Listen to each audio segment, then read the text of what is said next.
Hi day four lunch box recipe kuska சாதம் மற்றும் colour அப்பளம். இதுக்கு நான் ஒரு குக்கர் எடுத்திருக்கேன். 2 டேபிள் ஸ்பூன் கடலெண்ணெய், கொஞ்சமாக நெய் ஆட் பண்ணிக்கோங்க. அண்ட் இது கூட 2 கிராம்பு, ஒரு அன்னாசிப்பூ, ஒரு ஏலக்காய், ஒரு பட்டை, ஒரு பிரிஞ்சி இலை, 1 ஸ்பூன் சோம்பு, அந்த ஒரு பெரிய வெங்காயம் இந்த மாதிரி ஸ்லைஸாக கட் பண்ணது, பச்சை மிளகா அந்த மாதிரி அறுத்து இதோட சேர்த்துக்கோங்க. நல்லா வதக்கி விடுங்க. வெங்காயம் வதங்கணுன்றதுக்காக இப்போ லைட்டாக சால்ட் ஆட் பண்ணிக்கிறேன். இப்போ நம்மளுக்கு வெங்காயம் லைட்டாக லிட்டில் ப்ரௌன் ஆகட்டும், அது வரைக்கும் வெயிட் பண்ணுவோம். இப்போ பார்த்தீங்கன்னா கொஞ்சம் ஆயிடுச்சு. இதில் 1 டீஸ்பூன் இஞ்சி பூண்டு பேஸ்ட், அதுக்கப்புறம் மீல் மேக்கரில் சுடு தண்ணியில் 2 டைம் வாஷ் பண்ணி புழிஞ்சு எடுத்து வச்சுருக்கேன். அதை இது கூட சேர்த்து நல்லா மிக்ஸ் பண்ணி விட்டுருங்க. அண்ட் இது கூட ஒரு தக்காளி பழம் இந்த மாதிரி நறுக்கி ஆட் பண்ணிக்கோங்க.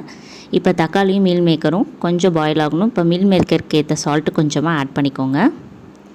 இப்போ அப்படியே ஒரு மூடி போட்டு ஒரு 5 மினிட்ஸ் அப்படியே லோ ஃப்ளேம்லேயே விட்டுருங்க. இப்போ பார்த்திங்கன்னா நமக்கு எல்லாம் மேஷ் ஆகி வந்திருக்கு. இப்போ மிக்ஸ் பண்ணிட்டு இதுக்கு தேவையான ஸ்பைசஸ் 1/4 டீஸ்பூன் மஞ்சள்தூள், 1/2 டீஸ்பூன் மிளகாய்த்தூள், 1 ஸ்பூன் தனியாத்தூள், 1/2 ஸ்பூன் கரம் மசாலா எல்லாத்தையும் சேர்த்து நல்லா மிக்ஸ் பண்ணிக்கோங்க. கொத்தமல்லி கொஞ்சமாக ஆட் பண்ணிக்கிறேன். புதினா நல்லா ஆட் பண்ணிக்கோங்க. என்கிட்ட புதினா இல்லை. அண்ட் இது கூட இப்போ 2 டேபிள் ஸ்பூன் தயிர் ஆட் பண்ணுறேன். இதையும் நல்லா மிக்ஸ் பண்ணி விட்டுருங்க.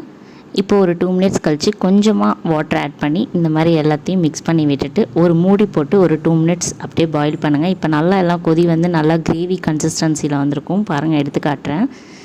இப்போ இந்த ஸ்டேஜில் நான் ஊற வச்ச சீரக சம்பாவை கழுவிட்டு எடுத்து வச்சுருக்கேன். இதை அப்படியே சேர்த்துக்கோங்க. நான் ஸ்டார்ட் பண்ணுறதுக்கு முன்னாடி தான் ஊற வச்சேன். ஸோ இப்போ இதை போட்டாச்சு. இப்போ அப்படியே மிக்ஸ் பண்ணிக்கோங்க.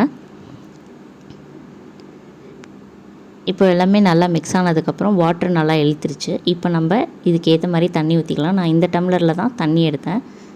அதே டம்ளரில் 2 டம்ளர் தண்ணி ஊற்றுறேன். 1க்கு 2, 1:2. இப்போ நம்ம அரிசிக்கு தேவையான சால்ட் ஆட் பண்ணிவிட்டு எல்லாத்தையும் மிக்ஸ் பண்ணிவிட்டு டேஸ்ட் பண்ணி பார்த்துக்கோங்க. இப்போ நம்ம அப்படியே விட்டுருங்க. நல்லா கொதி வர ஆரம்பிக்கும். அதுக்கப்புறம் பார்த்திங்கன்னா அரிசியும் வாட்டரும் இந்த மாதிரி ஈக்குவலாக இருக்கும். இந்த ஸ்டேஜில் தான் நம்ம நெய் ஊற்றிட்டு அப்படியே குக்கர் மூடியை போட்டு மூடி வைக்க போகிறோம். நெய் கொஞ்சமாக ஊற்றிக்கோங்க. இப்போ குக்கர் மூடியை போட்டு லோ ஃப்ளேமில் 10 மினிட்ஸ் அப்படியே விட்டுருங்க.